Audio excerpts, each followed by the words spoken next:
pense que je me dirais de pas me limiter et d'oser aller au contact aussi, surtout beaucoup, et de rêver grand.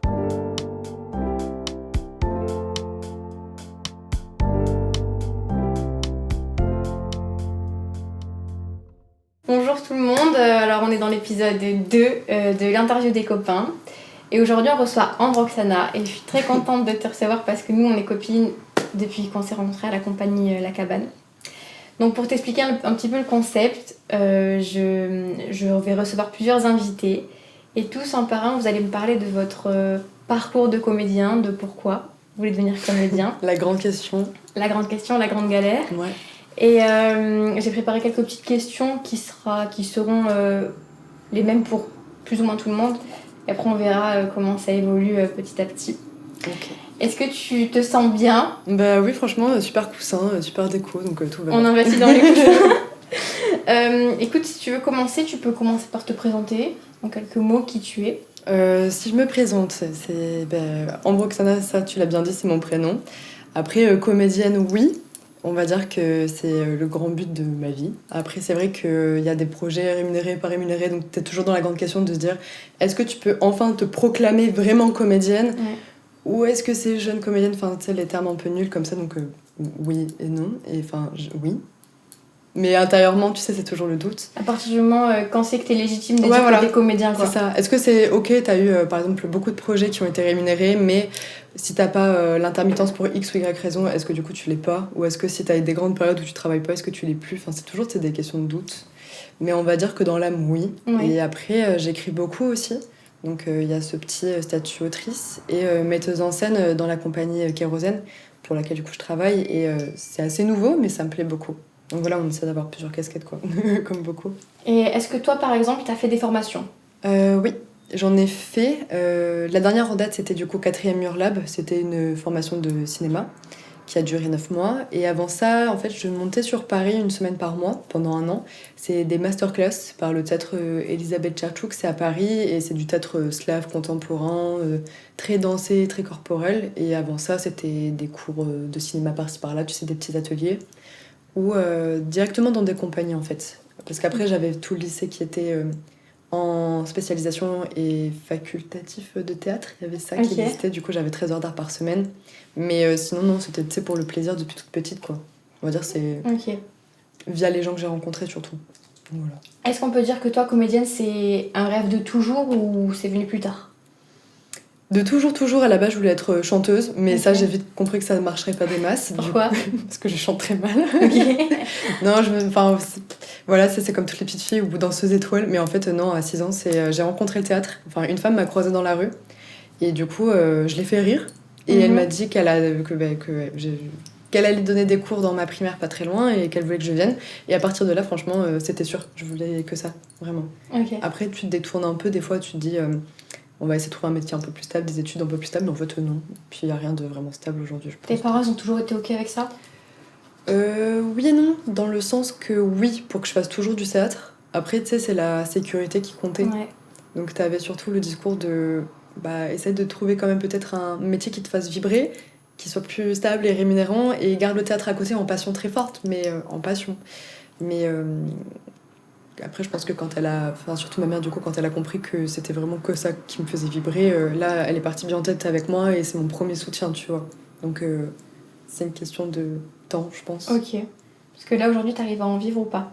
Pas entièrement, je vais pas te mentir. On va dire que je reste quand même... J'ai plusieurs petits tafs et ça reste dans le domaine artistique, mais c'est assez polyvalent, donc je peux pas dire que j'arrive à en vivre que d'être comédienne, c'est pas vrai du tout, tu vois. Mais... tant qu'il y a un mix entre guillemets qui te plaît et qui reste dans une sphère de domaine qui te plaît, je trouve que c'est quand même un bon deal quand t'es jeune en tout cas et que tu commences, tu vois. Donc voilà. Ok. Parce que là, imagine demain, t'as une baguette magique et tu peux avoir ce que tu veux. Qu'est-ce que tu voudrais ? Beaucoup de choses. Je pense que déjà sur le milieu du théâtre, j'aimerais bien, tu vois, avoir une tournée. C'est un peu, ça fait péteux, mais ça l'est pas vraiment. Genre une tournée, tu sais, dans tous les théâtres nationaux. T'as le droit de demander ce que tu veux avec cette baguette magique. Mais ma baguette magique, du coup, on prend les copains, tu vois, de la compa et on fait une tournée dans tous les plus beaux théâtres nationaux ou pas nationaux, mais les beaux théâtres, tu vois, où t'as un public en or comme j'avais enfin, comme on a pu peut-être déjà avoir en expérience, tu vois. Ou alors, déjà des rôles de cinéma, ces premiers rôles qui sont complexes. Et que t'es pas juste la petite copine d'eux dans le film, ou que t'es pas cantonné, tu vois, au rôle un peu chiant féminin qu'on retrouve souvent. Que t'as un vrai rôle complexe, intéressant, beaucoup d'ailleurs, et que ça soit du cinéma. Après, c'est vrai que tout ce qui est fantastique, horreur, tout ça, ça m'intéresse beaucoup, mais en France, on ne fait pas des masses. Donc, baguette magique, tu te dis, bam, tu vas commencer à avoir un rôle incroyable, tu vois, pas forcément de méchante ou quoi, ou peut-être, mais peu importe, mais un rôle intéressant dans le domaine qui n'est pas très exploité en France. Je trouve que c'est pas très organique, le cinéma français, en tout cas, on le projette pas en avant, du moins. Il faut aller le chercher, et c'est dommage. Du coup, baguette magique, tu remets au premier plan ça. Très bien. Égal à égal, tu vois. Ok, grave cool. Je pense déjà c'est pas mal. C'est pas mal. Déjà. Est-ce que t'as déjà eu l'occasion de passer des castings ? Ouais. Comment ça se passe pour toi ? En vrai, ça dépend à chaque fois. Ok. Je sais que le tout premier casting que j'avais eu, c'était... j'avais 16 ans et la directrice de casting avait été assez rude. Du coup, j'étais super intimidée. J'avais pas été préparée. En fait, j'allais sans savoir, tu sais, les doigts dans le nez en disant... tu sais pas, donc tu verras. Et en fait, ça m'avait un petit peu bloquée pendant un petit moment où ça m'avait donné, pour les autres castings, beaucoup de stress. Et maintenant, en fait, j'ai retrouvé, tu vois, le plaisir et la nonchalance d'y aller. De se dire, de toute façon, ça peut pas vraiment dépendre de toi. Même si tu joues bien ou pas, en fait, ça dépend des fois d'un trait du visage, tu vois. Ouais, il y a tellement de facteurs. Bah, c'est ça. Du coup, ça va. Ça, en vrai, ça peut passer. Je le gère bien. Après, il y a des projets, tu vois, qui te donnent plus envie que d'autres, des fois, et qui, du coup... comment dire, ça te tient le temps, tu sais, t'as des temps d'attente hyper aléatoires et selon, des fois, t'arrives à l'oublier et te dire tu passes outre et il y a des moments où vraiment, ça, c'est assez dur à vivre. T'as des pics de stress, t'as des pics d'envie et t'es plus trop sur Terre. Mais je pense que c'est surtout quand t'es pas assez rodé, quand on n'a pas eu assez, je pense que tout de suite, tu fantasmes beaucoup sur ce rôle que tu penses incroyable, alors que peut-être même pas, hein. Ouais. Mais je sais pas. C'est vrai que là, par exemple, c'est ce qui arrive en ce moment. Là, t'attends une réponse, en fait. Bah ouais, j'en attends un, mais parce qu'il me donne envie, tu vois. Et c'est juste que c'est un peu chiant, parce que du coup, t'es dans la lune, et c'est comme si ça prédominait sur ce que toi, tu pouvais créer, ou sur d'autres projets, alors que, honnêtement, c'est peut-être pas mieux ou pas pire, t'en sais rien, mais ça dépend toujours pas de moi. Mais c'est hyper paralysant, des fois, ça. Ouais, c'est Cette vrai. attente. Comment tu vis, toi, par exemple, un refus, un casting ? Franchement, ça dépend. Il y en a où je m'en fiche, genre c'est la vie. Ouais. Franchement, même si tu vois, pareil, le projet, tout est chouette, bah c'est la vie, c'est pas grave. Quelque chose de mieux t'attend. Ouais, voilà. J'ai souvent ce côté-là où je me dis, de toute façon, si ça devait pas se faire, c'est que ça devait pas se faire, ou il y aura un truc mieux pour moi après, ou on verra. Et il y a des moments où ça fait un petit pincement au cœur, mais je pense que ça dépend de la période dans laquelle t'es. Tu sais, si t'as eu un long moment de fossé, de vide, ou je sais pas, où toi t'es pas très bien, tu vois, ça t'arrive, je pense que là, ça me tabasse plus. Ou pendant... Tu sais, t'as un petit deuil à faire sur 1 ou 2 jours où franchement là, ça va pas des masses. Mais en même temps, on va dire, c'est pas très grave parce que des fois, l'effet rebond fait que t'as plus envie de créer après pour compenser, tu vois. Puisqu'on m'a pas prise, du coup, je vais le faire moi-même. Il y a ce truc un peu. Et toi, tu crées beaucoup ? Je pense. Je sais pas si je crée beaucoup, mais j'aime bien avoir toujours un petit projet quoi, qui se fait. Oui, parce que t'as monté ta propre compagnie. T'as écrit Inspecteur Bubule ? Ouais, c'est vrai.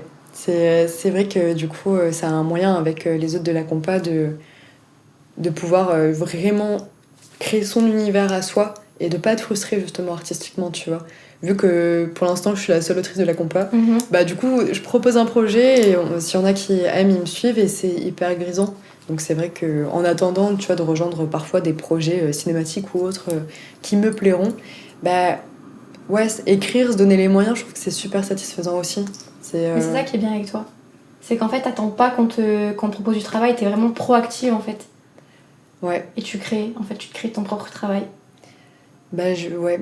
C'est vrai que je trouve dommage, tu sais, quand j'entends des copains. Après, je le comprends aussi absolument, tu vois, de ce truc où t'as pas envie d'être le créateur. Ouais. T'as envie d'être juste l'artiste ou l'interprète. Mais je trouve ça dommage parce qu'il y a tellement de monde dans le marché que si toi, tu essayes pas de te donner des propres rôles, comment on va te voir ? Ou alors, du moins, comment toi, tu vas pouvoir prouver par X ou Y que si t'en es capable de ça, ou justement de, je sais pas, sortir de cette frustration, de cette tétanie de se dire, est-ce que j'ai fait le bon choix dans ma vie ? En soi, oui. Je pense que quand ça te fait vibrer, forcément, t'as fait le bon choix. Mais c'est juste que y a pas la chance tout le temps pour tout le monde et faut se la donner un peu, ou en tout cas essayer, tu vois. Exactement. Donc je pense que c'est surtout une peur qui est sous-jacente à ça. Donc créer, oui, j'adore créer, mais je pense que c'est surtout, ça vient d'une peur, tu vois. Mais oui, il faut se donner sa chance, t'as entièrement raison. Ouais. T'as déjà réussi des castings? Alors, indépendant, oui. C'est-à-dire que tu vois, ils ont grave le budget, mais par exemple, on te paye pas fondamentalement, on peut te défrayer, etc., mais on te paye pas absolument. Ça, Ok. je réussis des fois, mais payé par une bête de prod, pas encore. Donc tu réussis les castings pas payés. Voilà. C'est déjà un bon début. Défrayer, c'est déjà Défrayer, c'est déjà pas mal. C'est déjà pas si mal. Ok, mais on vise le casting payé. Ouais. On y croit. Bah, ça serait sympa quand même. C'est vrai que j'ai fait longtemps focus sur le théâtre, mais le cinéma, c'est pas mal aussi, tu vois. Donc, Mais t'as le droit de vouloir faire du cinéma. bah oui. Et t'es légitime. Au pire, on en créerait un ensemble, c'est pas mal. Exactement. Projet cinématographique. Voilà. Je sais pas faire les clins d'œil. Le clin d'œil raté. Qu'est-ce que je pourrais te demander de plus? Qu'est-ce que t'as de prévu pour cette année 2024-2025? Grande question, très large, parce que je sais pas. Bah, honnêtement, il y a toujours la compagnie, donc ça c'est vraiment le point fixe. Donc c'est vrai que là, on a 2 projets qui ont tourné, donc on va continuer d'essayer de les faire valoir, de les montrer aussi à des pros, d'inviter tout ça. Donc ça va surtout des représentations privées, je pense, pour qu'on puisse, pour l'année 2025, être peut-être programmé, ou en tout cas intéresser des gens et des pros, quoi. C'est le but premier. Après, il y a toujours ce truc de créer, donc je pense qu'il y aura des moments où il y aura des soirées événementielles artistiques, tu vois, où on va réunir plusieurs arts autour d'un même thème et proposer de l'art en attendant, continuer de rencontrer aussi, parce que du coup, en créant un événement, on rencontre plein de gens et c'est chouette. Et en même temps, de proposer aussi notre art ou d'oser dire ce qu'on a à dire, même si c'est pas devant des pros de théâtre, tu vois. Ok. Donc il y a ça, et puis on verra bien. Je pense que c'est déjà pas mal. Après, on verra. Peut-être que le destin, il va me mettre d'autres pistes. Sur ton chemin, tu sais pas ce qui peut t'arriver. C'est la rentrée, en plus, ça n'a pas tout le monde qui est revenu, donc On sait pas. on sait pas. Mais travailler et gagner de l'argent, c'est pas mal. C'est pas mal. Est-ce que tu penses que pour être acteur, il faut aller à Paris ou rester sur Montpellier, c'est bien? Enfin, est-ce qu'il faut aller à Paris? Non, je pense pas. En vrai, je pense que ça dépend des périodes de ta vie. Je pense, tu vois, honnêtement, ça va dépendre de ce qui t'attend à des endroits. Je veux dire, tu peux très bien avoir plein de possibilités sur Montpellier, et quand c'est terminé, tu vas à Marseille, et puis tu vas à Paris, ou tu vas... Peu importe, en fait. Je pense que Paris, c'est pas tant une preuve et un gage de réussite, tu vois. Je veux dire, t'as 1700 théâtres là-bas, évidemment que t'as 10 000 comédiens qui font la queue à chaque théâtre pour savoir si y a de la place. En vrai, c'est proportionnel, tu vois, mais c'est bouché. C'est tellement grand, et t'as tellement de rêveurs, t'as tellement d'artistes que oui, il y a des moyens, t'as des salles, et je pense que artistiquement, t'as plus la motivation d'y aller, mais en même temps, je trouve que ça veut pas vraiment dire que tu vas réussir, et en vrai... Je pense qu'on le sait tous, qu'on navigue tellement à droite à gauche que t'habites un peu à Paris, comme t'habites un peu à Marseille, comme t'habites un peu à Montpellier, tu vois. Ok. En vrai, je trouve c'est un bon réseau quand t'as des collègues dans le milieu, et donc ça t'arrive aussi, tu vois, d'aller vivre, je pense, quelques jours par-ci, quelques jours par-là. Donc en vrai, habiter à Paris, oui et non, ça dépend des périodes, je pense. C'est pas prévu pour toi en tout cas? Non, en vrai, c'est pas que j'aimerais pas, mais c'est vrai que là, je suis en train de construire des choses sur Montpellier, ou dans le sud plus généralement. Donc je pense que pour l'instant, c'est ça qui m'appelle.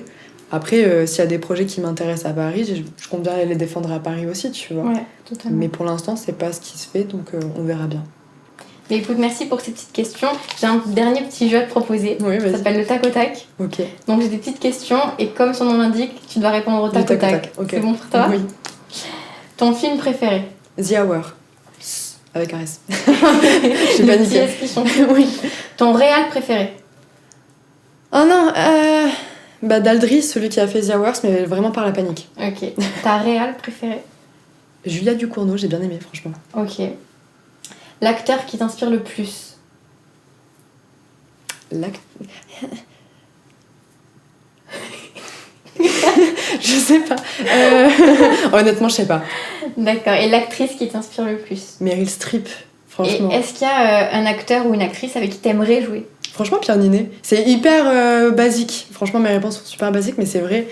Enfin, il y a ce truc hyper imprévisible et hyper comique, et en même temps, il arrive à avoir autant de rôles dramatiques que comiques, et je trouve que c'est hyper enrichissant de pouvoir travailler avec lui, donc franchement, j'aimerais bien. Et est-ce qu'il y a une rencontre qui a... parce que le cinéma, c'est un petit peu un milieu de rencontre quand même. Est-ce qu'il y a une rencontre qui a bouleversé ta vie? En cinéma, il n'y en a pas qu'une en vrai. En vrai, ouais, il y en a, je dirais 3, bien 3. Ok. Ouais. Qui t'ont influencé. Ouais. Et qui t'ont fait prendre des chemins différents. Oui, clairement, ouais. Ok, parce que qu'est-ce que là tu dirais aujourd'hui à la personne que tu étais quand tu as commencé? En vrai, je dirais que déjà, qu'il faut pas se limiter dans le sens que, tu vois, c'est pas parce que ça te paraît loin que c'est inatteignable, bien au contraire, en fait. Je dirais, vu mon parcours à moi, je dirais que puisque le théâtre, dans ma tête, dans ta tête, est tout aussi accessible, le cinéma l'est tout autant. Et je pense que j'aurais perdu un petit peu moins de temps à y aller ou à amorcer des projets ou à oser me dire que bah oui, en fait, c'est tout aussi accessible à moi, soit parce que je peux le créer, soit parce que je peux m'entourer, ou soit parce qu'en fait, bah, y a des castings qui existent. Vraiment, je pensais qu'à la télé, quand j'étais plus jeune, naïvement, je pensais que c'est des faits. Ouais, c'est comme s'ils n'existaient pas, c'est des bonhommes dans la télé, mais c'est pas des acteurs. Alors que si, je pense que j'avais cette pensée un peu limitante, tu vois.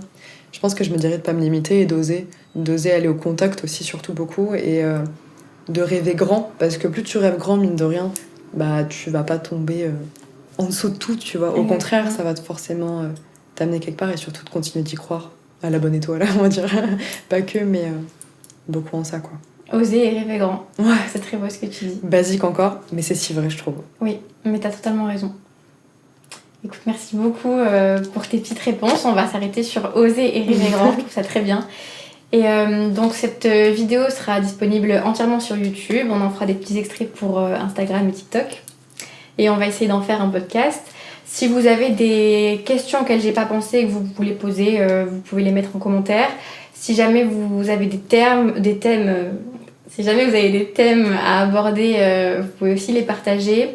Et merci beaucoup à Ambre, je suis super contente d'avoir fait ça Merci avec beaucoup toi. à toi déjà, franchement, c'est toujours chouette de pouvoir discuter. Je pense que sur n'importe quelle des personnalités que tu vas... personnalité, comme si on était célèbre, mais des personnes que tu invites, il y aura peut-être des gens qui vont pouvoir se réconforter un peu ou de dire qu'on n'est pas tout seul, et déjà ça, c'est bien. Ouais, en fait, ce que j'aimerais avec ces petites vidéos, c'est continuer de faire rêver les gens et d'y croire, tu vois. Donc écoute, on verra bien si ça marche, s'il y a des gens qui continuent d'y croire grâce à ces petites vidéos.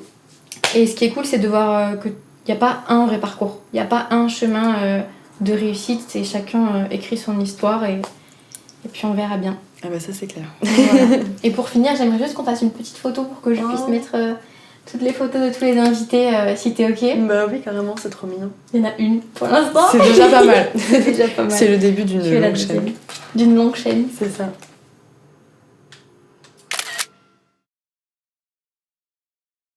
Merci beaucoup à tous d'avoir regardé cette vidéo, j'espère qu'elle vous a plu et on se retrouve vite avec le prochain invité qui sera un garçon cette fois, le premier d'une longue série, voilà. Merci beaucoup et au revoir.